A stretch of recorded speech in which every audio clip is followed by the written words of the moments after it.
investigaba la historia de Zeus. Ahora, este hombre que está aquí es Aristóteles. A juicio de él, la memoria era cosa de lo que ha ocurrido, por lo que la memoria no es una sensación ni un juicio, sino un estado, una ficción de uno de los dos cuando ha pasado el tiempo. Es como cuando esa sensación deja una impronta en el alma como un sentimiento que la memoria se encarga de evocar una vez pasada la sensación.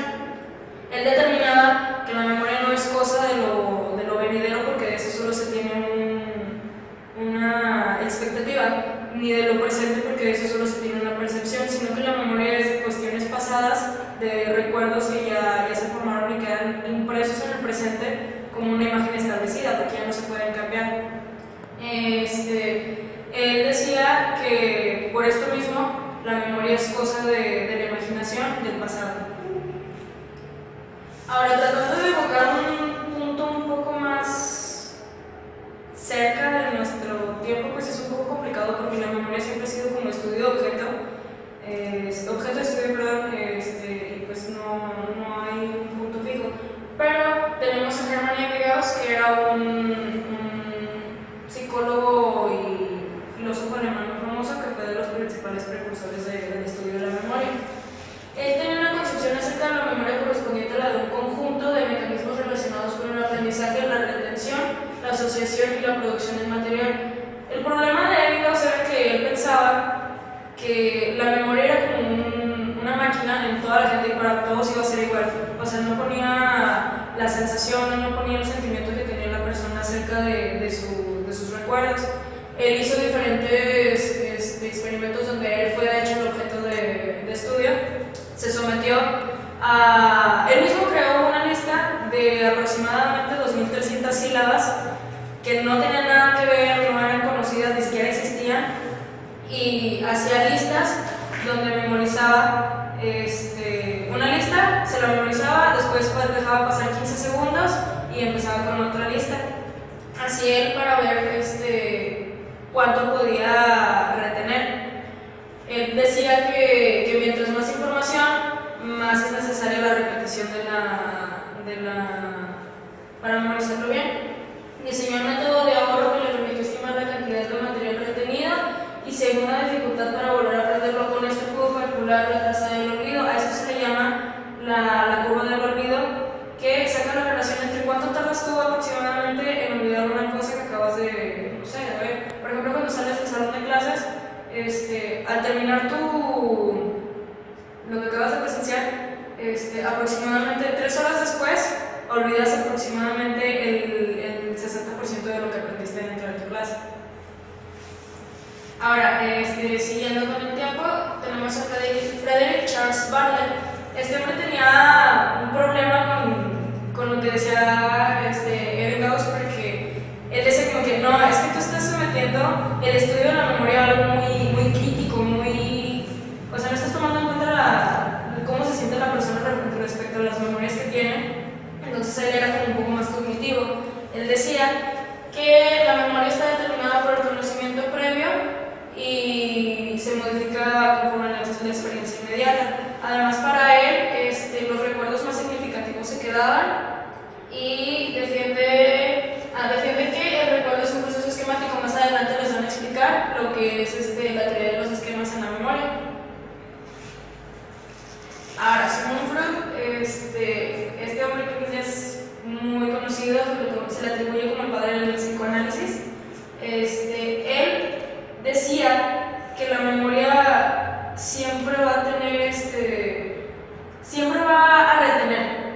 Lo que nosotros conocemos como que, se me olvidó, realmente él pensaba que siempre se quedaba en tu mente. Lo que pasa es que había un bloqueo, ya sea por estrés o por algún sentimiento negativo que se tiene sobre alguna experiencia, y esto ocasionaba un bloqueo.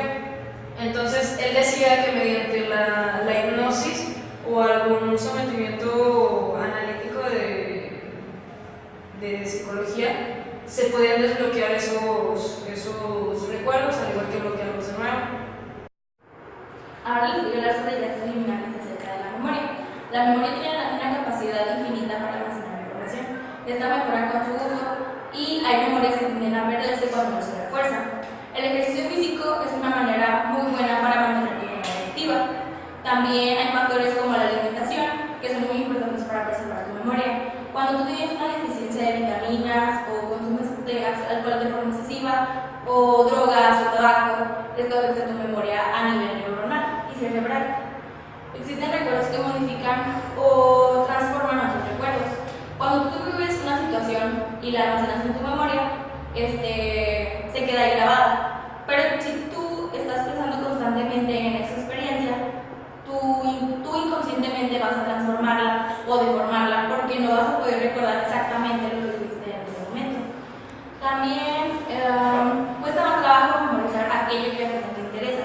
Por ejemplo, en la escuela, cuando tú tienes un trabajo, tienes que leer miles de páginas de un libro, tienes que memorizar un texto, tienes que hacer un trabajo demasiado extenso o laborioso acerca de un tema o un texto en específico, por obligación, tu cerebro no va a procesarlo de la misma manera que si tú estuvieras tratando de algo que te interesara, porque eso sería más fácil de comprender y de recordarlo para ti.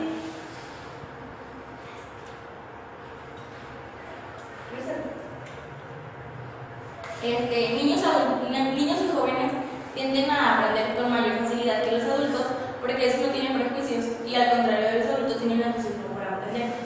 También enfermedades como la amnesia, en ese tipo de enfermedad las memorias se pierden, o sea, pierdes información que tu cerebro había almacenado, pero tus habilidades motoras y motrices siguen ahí. Ahora sí, vamos a ver qué es la memoria. La memoria tiene diferentes significados dependiendo del ámbito del que se vaya a estudiar. Desde el aspecto médico, la Real Academia Española la define como la facultad psíquica por medio de la cual se detiene y se recuerda un momento, se recuerda el pasado. Y generalmente, o en términos generales, la memoria se define como la facultad de recordar o el proceso mental por el cual se registra, almacenar y usar la información. Henry Bergson fue un filósofo francés que desarrolló dos tipos de memoria. Primero, la memoria de representación. Este es un tipo de memoria que nos permite aprender y retener estados de conciencia, pensamientos, estados afectivos o imágenes. Este tipo de memoria se representa como cuando a ti te dicen algo y después tú quieres contárselo a esa otra persona. Ese tipo de memoria te va a permitir a ti recordar aquello que te platicaron y que tú quieres comunicarle a alguien más. Segundo, nos habló de la memoria hábito. Esta nos da la capacidad de aprender, pero se refiere a conocimientos que tú vas a usar en el futuro de manera automática. Con esto nos referimos a las habilidades como caminar, como leer, como escribir, nadar, etc. Ahora, la memoria de nuestra infancia. En los primeros años de nuestra vida, nosotros adquirimos información por medio de nuestros sentidos. A eso se le llama memoria sensitiva. Es aquella que guarda emociones o sensaciones y permite recordar todo aquello con lo que tú vives en tu entorno y que puedes percibir por medio de tus sentidos. La segunda es la memoria de conducta. Es que se hallan movimientos y actitudes que se repiten y poco a poco se graban en tu memoria. Es parecida a la memoria hábito, de la que hablamos anteriormente. Y por último, la memoria de conocimiento. En esta se producen datos, se almacenan y se guardan para posteriormente usarlos. La importancia de la memoria. Bueno, la memoria es realmente importante porque sin ella, pues realmente no podríamos realizar nuestras actividades básicas como respirar, como ir al baño, como comer, porque no tendremos la habilidad para poder mover nuestro cuerpo siquiera. O sea, la memoria es realmente importante porque hay cosas que hace nuestro cuerpo de manera inconsciente, como que nuestro corazón lata, como que nuestros sistemas se muevan sin que nosotros tengamos que pedírselo. Este también es un tipo de memoria y es muy, muy importante. Ahora les voy a hablar sobre los mitos de la memoria. A lo largo de nuestra existencia han habido demasiados mitos, pero ahora les voy a mencionar 5 de los más importantes. El primero nos dice que solo usamos el 10% de la capacidad de nuestro cerebro. Esto se le atribuye a William James, que fue un psicólogo de la Universidad de Harvard, en su obra Cómo ganar amigos e influir sobre ellos. El porcentaje no fue atribuido por él, sino por Lowell Thomas, que fue un conductor de radio, un periodista, que a él se le ocurrió decir, bueno, pues usamos nada más el 10% y hasta ahí llega nuestra capacidad, pero nosotros podemos hacer muchísimo más con nuestro cerebro si no nos lo propusiéramos. Sin embargo, ha sido creído y ha sido comunicado por muchas personas a lo largo del tiempo, pero es falso. El siguiente es que somos capaces de recordar nuestros primeros años de vida. Los recuerdos de nuestros primeros años o desde el vientre materno no los podemos recordar porque para empezar nuestro cerebro ni siquiera estaba desarrollado o tenía la capacidad de pensar siquiera. Cuando estamos en el seno, bueno, en nuestras mamás, nuestro cerebro no está completamente desarrollado. Incluso al nacer, nuestro cerebro apenas comienza a desarrollarse como para poder ejecutar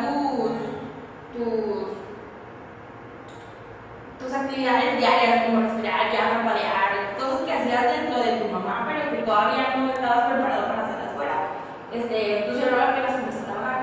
Por lo tanto, tú no puedes recordar algo a partir de antes de los 5 o de los 6 años. Todo tu conocimiento parte de los 5, de los 6 en adelante. El siguiente es que hay personas que tienen memoria fotográfica. Ese término de la memoria fotográfica no existe. Simplemente hay personas que tienen habilidades o que desarrollan habilidades para memorizar datos, como Lu Chao, que él fue una persona que tuvo la capacidad de recitar los primeros 67.890 dígitos del número pi.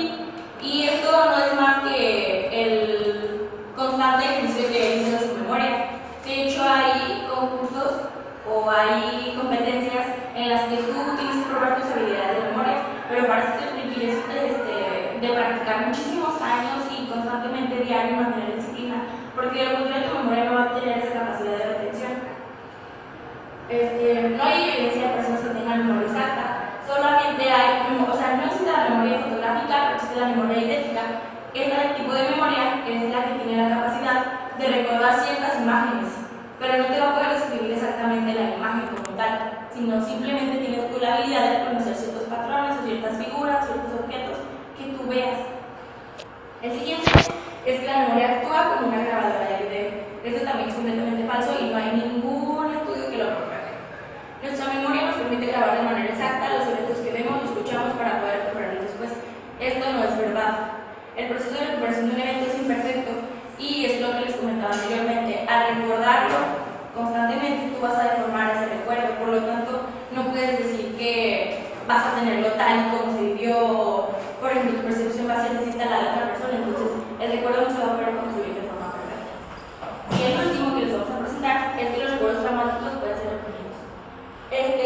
Las personas creen que por el hecho de tú haber sufrido un trauma en tu niñez, en alguna etapa de tu vida, ese recuerdo vas a llegar a bloquearlo en tu memoria de manera que ya no va a existir. Pero eso no se puede. El recuerdo va a seguir ahí, pero tú con un tratamiento psicológico puedes llegar a aceptar, no aceptarlo, pero puedes llegar a lidiar con él. A continuación les voy a hablar de las fases de la memoria. Este ciclo consta de 3 fases. El primero es la codificación. Es cuando la información que tú recibes o percibes se transforma de una forma física a una forma que tu cerebro puede representar. La información codificada se refiere al código de memoria. Para que la información pueda ser codificada, primero tiene que ser captada por todos tus sentidos, y esta requiere atención y concentración. La siguiente es la retención y almacenamiento. El almacenamiento es cuando los datos llegan y tu cerebro comienza a analizarlos, a procesarlos, y como si tu cerebro fuera un archivo. Entonces la información que llegue a ti, tú la vas a procesar y vas a almacenarla como en carpetitas. Esta es la carpeta de las personas, esta es la carpeta de los nombres, esta es la carpeta de los lugares, esta es la carpeta de las formas. Tu cerebro irá acomodando la información de tal manera que quede ordenada y que tú posteriormente, cuando requieras ese conocimiento, puedas seleccionarlo según tus necesidades. Este es un sistema complejo y dinámico que también cuenta experiencia. Y junto a eso tenemos a la retención, que es cuando la información que se adquiere por experiencia es retenida para posteriormente recordarla. En esta influye la edad y es conocido como efecto de la edad de la retención. Y la última etapa es la de recuperación. A esto me refería con lo de las carpetitas. Ahora tu información ya está procesada, almacenada y que tú ya tienes en una parte de tu cerebro ubicada, ahora tú puedes acceder a ella por medio de la recuperación. Es cuando tú tomas el conocimiento que necesitas y lo empleas para realizar cualquier actividad que requieras.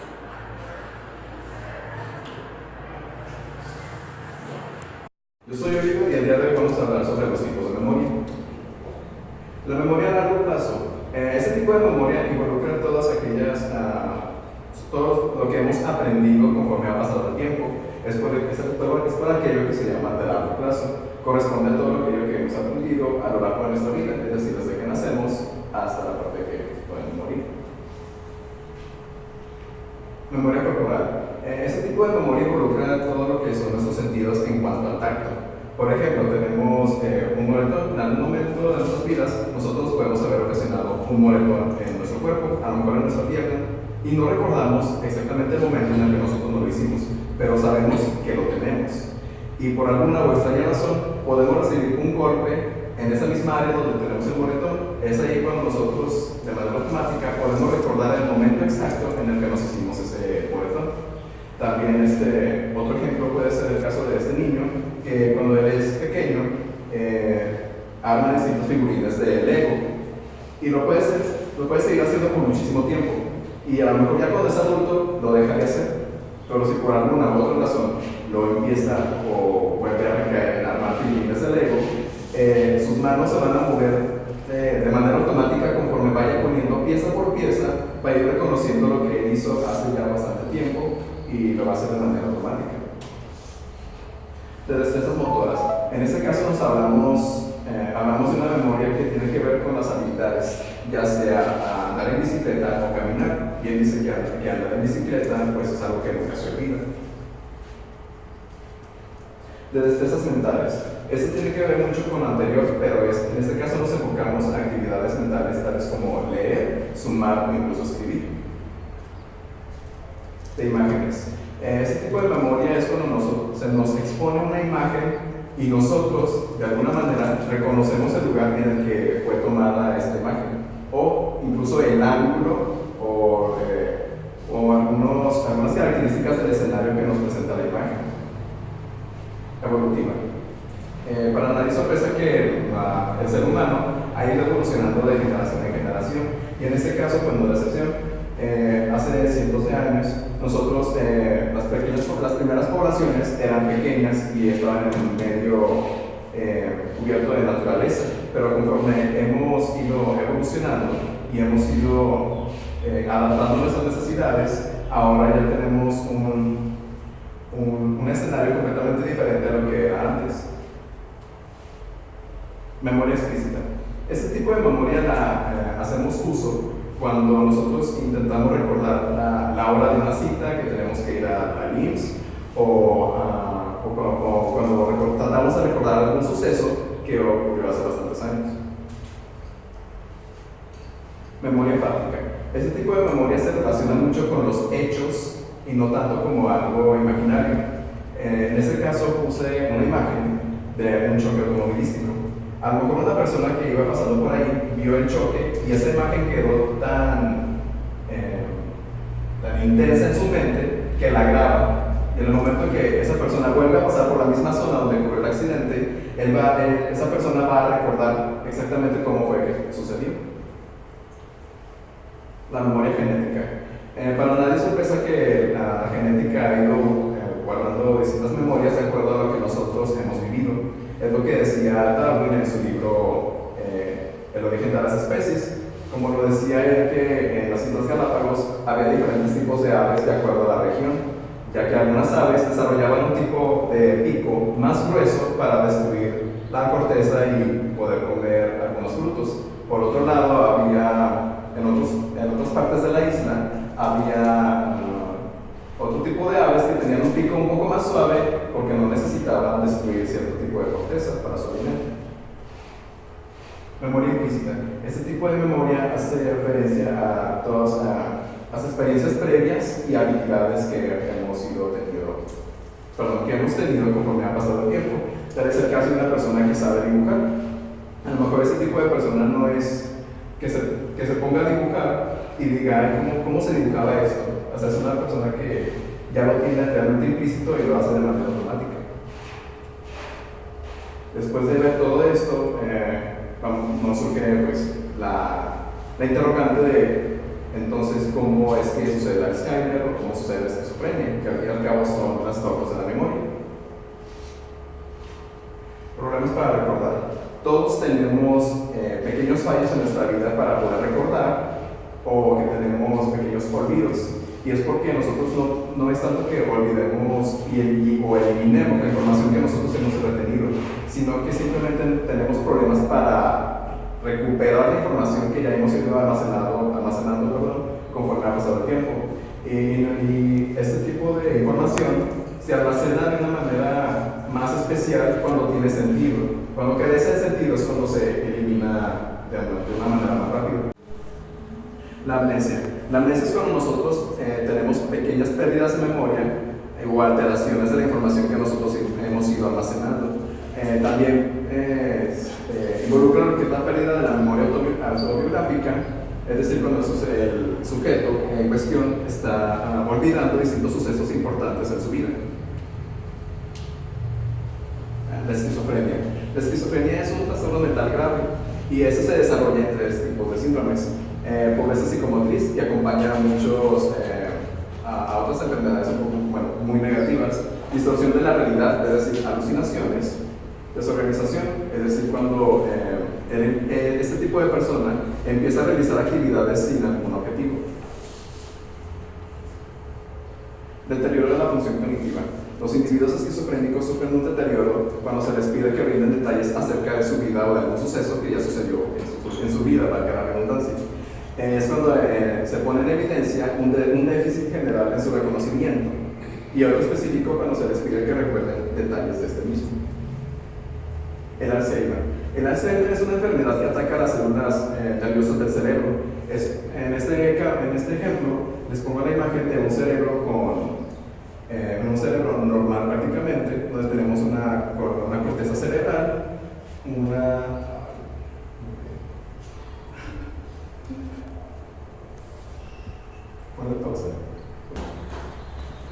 El Alzheimer es una enfermedad que ataca principalmente a las células nerviosas de nuestro cerebro. Es cuando hay un deterioro de la función cognitiva. En este lado de la imagen,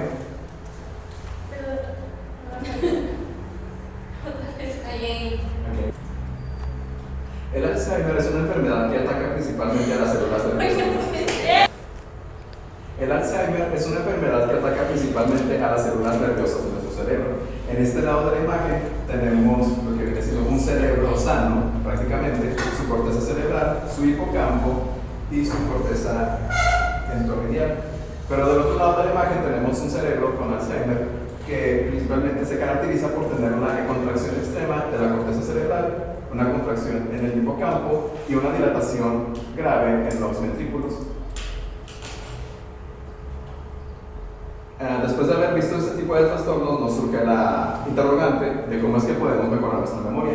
Aquí tenemos algunos ejercicios para optimizar nuestra memoria. Podemos procurar que en el momento de introducir los datos intervengan algunos o todos los sentidos posibles. Es cuando nosotros queremos memorizar algo, tenemos que poner en práctica todos los sentidos, como por ejemplo el tacto, la vista o incluso el olor. Rodearnos de circunstancias favorables y evitar las interferencias. Este es un tipo de técnica, sobre todo cuando nosotros queremos estudiar. Algunos tipos de personas se concentran mejor cuando están en un ambiente mucho más tranquilo. Aumentar nuestra capacidad de atención y concentración, que va ligado al concepto que vimos anteriormente.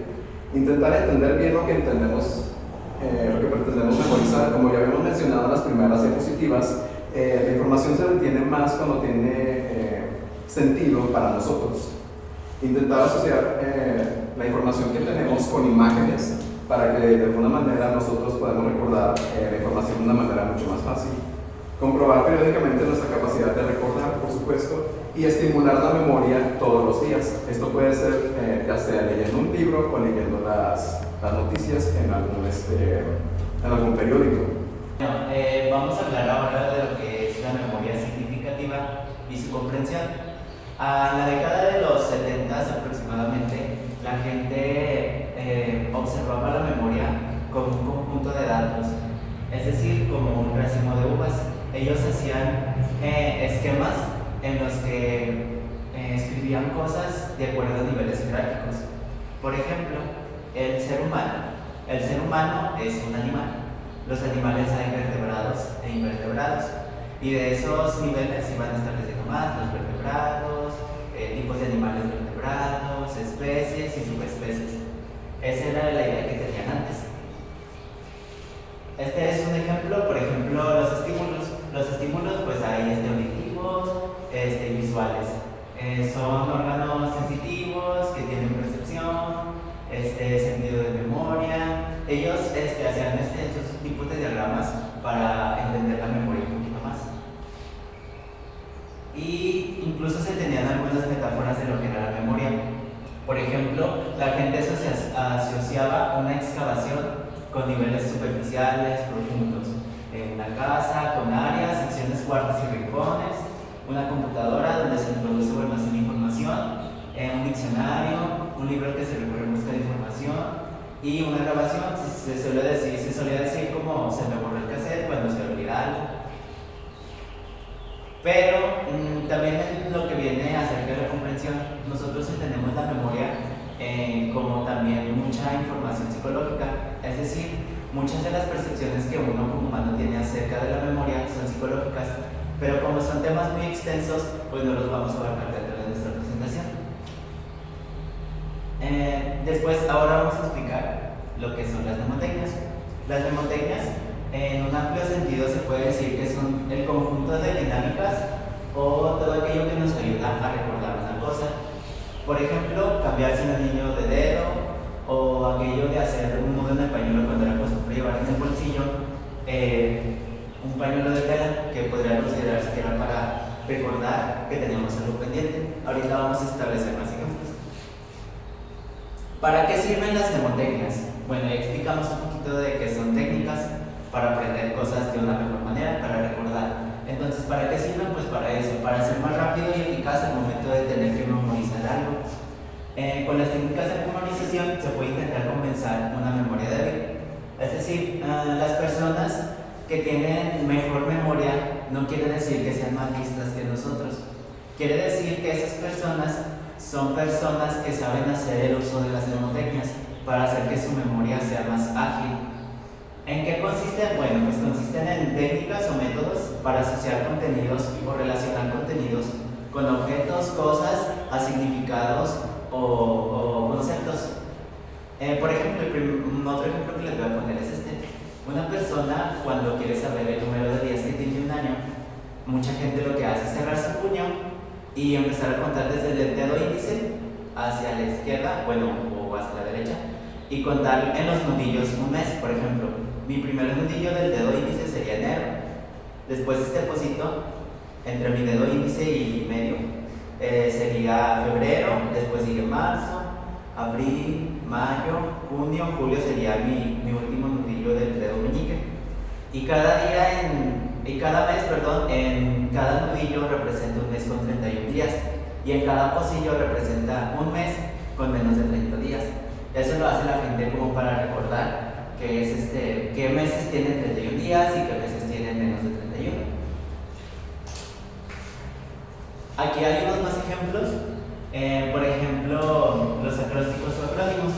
Pues todos sabemos que un acróstico quiere decir que es una serie de palabras que en forma vertical nos ayudan a memorizar cosas. Por ejemplo, voy a escribir aguas.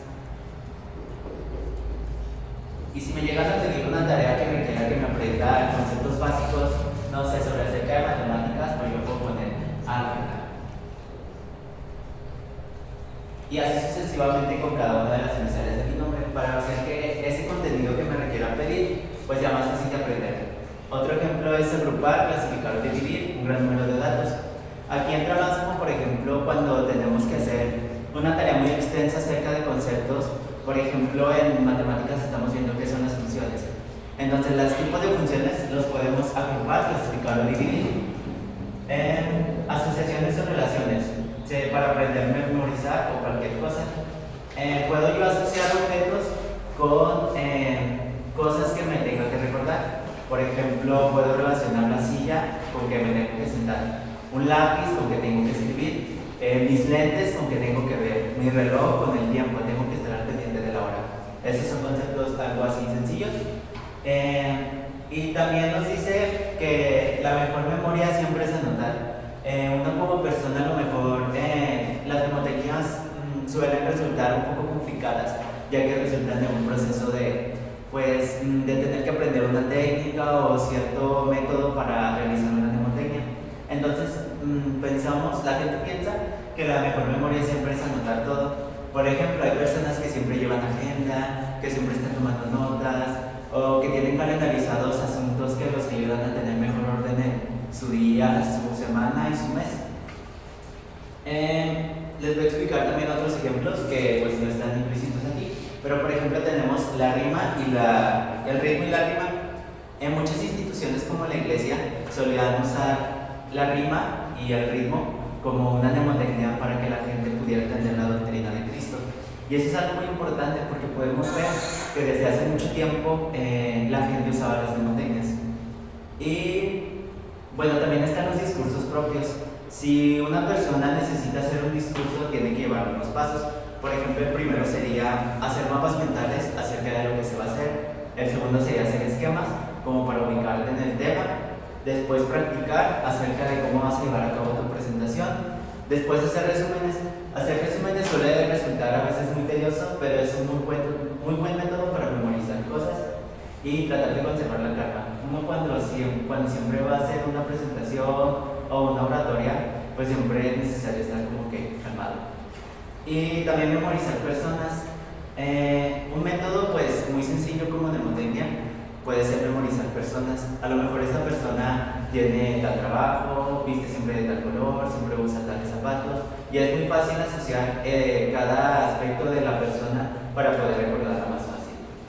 Y bueno, pues creo que eso sería todo por parte de las mnemotecnias. Vamos a hablar un poquito de lo que es el estudio de la memoria en la actualidad, avances científicos que se han tenido en los últimos años. El primero, el fascinante estudio que describe lo que sabemos sobre cómo el cerebro humano crea los recuerdos. Un equipo de investigadores de Estados Unidos y Japón encontró que el cerebro hace un duplicado, es decir, dos memorias de un mismo evento, una para el aquí y el presente y otra para el futuro. Normalmente, o como sabemos, la memoria, el cerebro guardaba las memorias primero en lo que es el hipocampo para crear memorias de corto plazo. Después de eso, se guardaban en la corteza para dejarlas como memorias de largo plazo. Eso es lo que se creía porque hubo un accidente de una persona en 1850, creo, a la que le tuvieron que hacer una cirugía por epilepsia. Entonces, algo salió mal en la cirugía y esta persona perdió o se le dañó el hipocampo, por lo que ya no podía crear recuerdos nuevos. Sin embargo, los que ya tenía antes estaban ahí guardados. Pero pues conforme a los estudios de estas personas dicen que realmente no, que las memorias se guardan al mismo tiempo en el hipocampo y en la corteza, y no como se creía antes, que era un proceso que tenía que ver con las dos, sino que pues ahora se guardan al mismo tiempo en ambas, en el hipocampo para los recuerdos que son para aquí y ahora, que son los que normalmente se borran con más facilidad, y en la corteza se guardan para el resto de la vida. Como había dicho Sigmund Freud, que nosotros pensamos que nos olvidamos de las cosas, pero realmente no, se quedan ahí y puedes, por medio de hipnosis o procesos psicoanalíticos, se puede volver a tener esas memorias. Ahora vamos a hablar sobre un avance científico que se tuvo respecto a detener Alzheimer. Un equipo de investigadores chilenos ha logrado promisorios avances en la lucha contra el Alzheimer tras descubrir la relación entre la activación de la vía cerebral y el correcto metabolismo de azúcares en el cerebro. Como sabemos, el cerebro es uno de los órganos que necesita de más azúcares, más energía para poder llevar a cabo todo su funcionamiento, porque sabemos que el cerebro es la base de un cuerpo humano. Sin el cerebro todas tus funciones que son hasta inconscientes no funcionarían. Por lo que todos estos procesos requieren un gran gasto de energía. Entonces, lo que pasa con el Alzheimer es que se va perdiendo la memoria porque no hay una correcta comunicación entre neuronas por el hecho de que se tiene un problema ahí con una proteína que hace que pues simplemente no pueda haber ese shock entre las neuronas.